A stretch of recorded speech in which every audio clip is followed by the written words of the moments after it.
இன்றே டவுன்லோட் செய்து உங்கள் ஃபேவரட் ஷோக்களை என்ஜாய் பண்ணுங்க.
ரொம்ப நன்றிங்க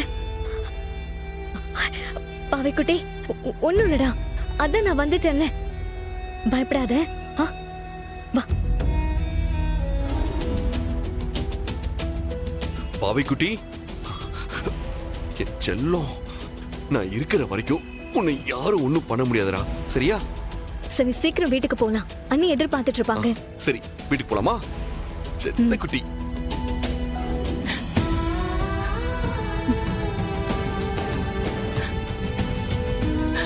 வர்மா சொன்ன 1 மணி நேரம் முடிய போகுது. என்ன ஆச்சுன்னு கூட தெரியலையே.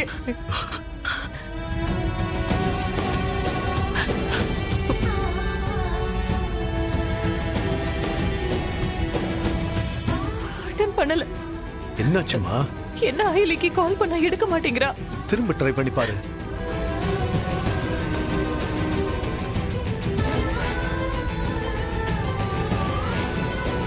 என்ன இது?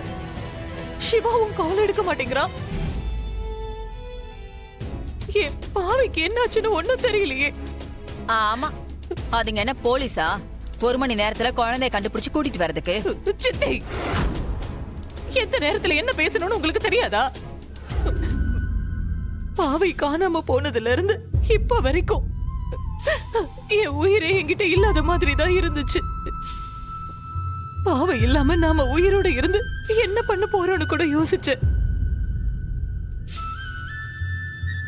ஆனா நீங்க அவளை காப்பாத்தி கூட்டிட்டு வந்து என் உயிரை மீட்டு இருக்கீங்க. உங்களுக்கு எத்தனை தடவை நான் நன்றி சொன்னாலும் போதாது. நாங்க மட்டும் பாவைய கண்டுபிடிக்கல, ஏதோ சார் தான் எல்லாத்தையும் பண்ணி எங்களுக்கு ஹெல்ப் பண்ணாரு. ரொம்ப தேங்க்ஸ் சார். குழந்தைய இனிமே பத்திரமா பாத்துக்கோங்க. அப்ப நாங்க போயிட்டு வரோம். Thank you sir.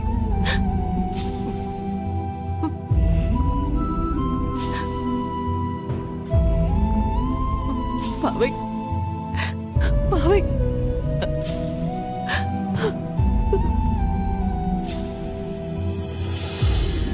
ஏதோ ரொம்ப சீரியஸா யோசிச்சுட்டு இருக்க. அந்த வர்மாவை பத்தியா? அவனை பத்தியும் தான். அவனை பத்தியும் தானா? வேற யார பத்தி யோசிக்கிற? நான் என் அம்மாவை பத்தி தான் யோசிச்சுட்டு இருக்கேன். அண்ணி அவங்க அப்பா பத்தியும் வர்மா பத்தியும் சொன்னாங்கல்ல, அதுல வர அந்த லேடி போலீஸ் என் அம்மாவா இருப்பாங்களோன்னு எனக்கு டவுட்டா இருக்கு. நானும் அதை பத்தி தான் யோசிச்சேன். எனக்கு தெரிஞ்சு நம்ம டிபார்ட்மெண்ட் சைட்ல இருந்து வர்மாவை அவ்வளோ ஸ்ட்ராங்கா யாரும் எதிர்த்து நிக்கல. அப்படி எதிர்த்து நின்னதுல விஜயகுமார் சார் சொன்னதுல இது வரைக்கும் லேடி போலீஸ் வந்தது என் அம்மாவோட பேர் மட்டும்தான். அதனாலதான் எனக்கு டவுட் இன்னும் அதிகமாயிட்டே இருக்கு. பட் அக்கா கிட்ட கேட்டப்ப அந்த லேடி போலீஸ பத்தி தெரியாதுன்னு தானே சொன்னாங்க. சிவா, கண்டிப்பா அண்ணி சொன்னது என் அம்மாவா தான் இருக்கணும். என் அம்மாவை பத்தி அண்ணியோட அப்பாவுக்கு தெரிஞ்சிருக்குன்னா அப்ப அவருக்கும் என் அம்மாவுக்கும் என்ன சம்பந்தம்? இத மட்டும் நம்ம கண்டுபிடிச்சிட்டா நம்மளோட பாதி கேள்விக்கு பதில் கிடைச்சிரும்.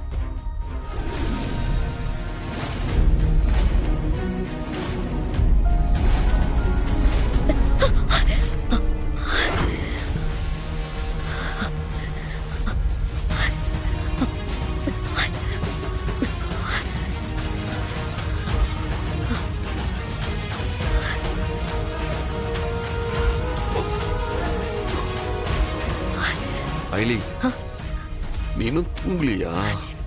இல்ல இப்போதான் எழுந்தேன். என்னாச்சு? எதை பத்தி நீ இவ்வளவு தீவிரமா யோசிச்சுட்டு இருக்க? வர்மா. வர்மாவை பத்தியா? ஆ. நம்ம ஏதோ மிஸ் பண்றோம். இல்ல புரியல ஐலி. சிவா, வர்மாவோட ஆக்டிவிட்டீஸ்ல நம்ம ஏதோ ஒரு விஷயத்த மிஸ் பண்றோம். அது என்னன்னு தான் யோசிச்சுட்டு இருக்கேன். ஏன்னா வர்மாவோட அடுத்த ஸ்டெப் அத பத்தி தான் இருக்கும்னு எனக்கு தோணுது. வர்மாவை நெருங்கறதுக்கு இப்போதைக்கு என்ன இருக்குன்னு கொஞ்சம் ஆர்டரா சொல்லுங்களேன். இப்ப அவன் சம்பந்தப்பட்ட எவிடன்ஸ் இருக்க பென்டிரைவ் தான் அவனுக்கு ரொம்ப முக்கியம். அதனால அவன் அதுக்காக என்ன வேணா பண்ணுவான். அத நாம பாத்துக்கலாம். வேற ஏதாவது இருக்கா? நம்ம கிட்ட இருக்க அவன் சிலையையும் ட்ரக்ஸையும் எப்படியாச்சும் மீட்கணும்னு நினைப்பான். இல்ல சிவா, அவனோட சம்பந்தப்பட்ட விஷயம் இல்ல. வேற ஏதோ விஷயத்த நம்ம மிஸ் பண்றோம். அதான் நமக்கு தேவை. கொஞ்சம் அதை பத்தி யோசிங்க.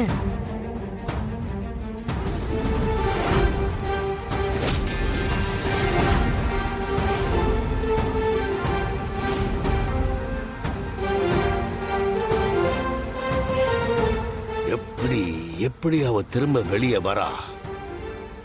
அவ பேரு எப்படி வெளியே வந்துச்சு? இதெல்லாம் யாருடைய வேலையா இருக்கும்? நான் ஏடி கிட்ட அர்ச்சனாவை பத்தி சொன்னேன். அப்ப ஏடி தான் சிலையில அர்ச்சனா பேரை எழுதி வச்சாளா? அப்படின்னா அவளுக்கும் அர்ச்சனாக்கும் என்ன சம்பந்தம்?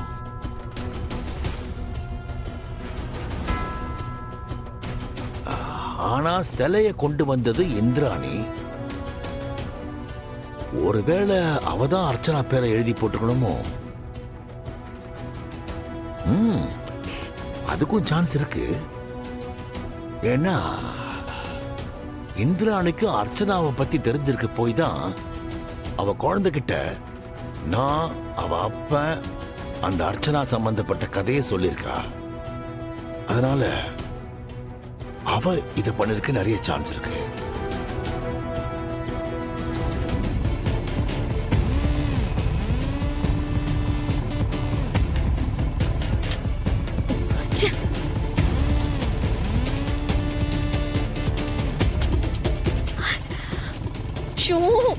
என்ன இது?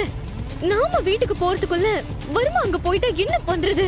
முன்னாடியும் அலர்ட் பண்ணான்னு டயல் பண்ணா அப்பவும் போன் எடுக்கல. பாட்டி அம்மு யாருமே எடுக்கல. ஷோ, இப்போ என்ன பண்றது?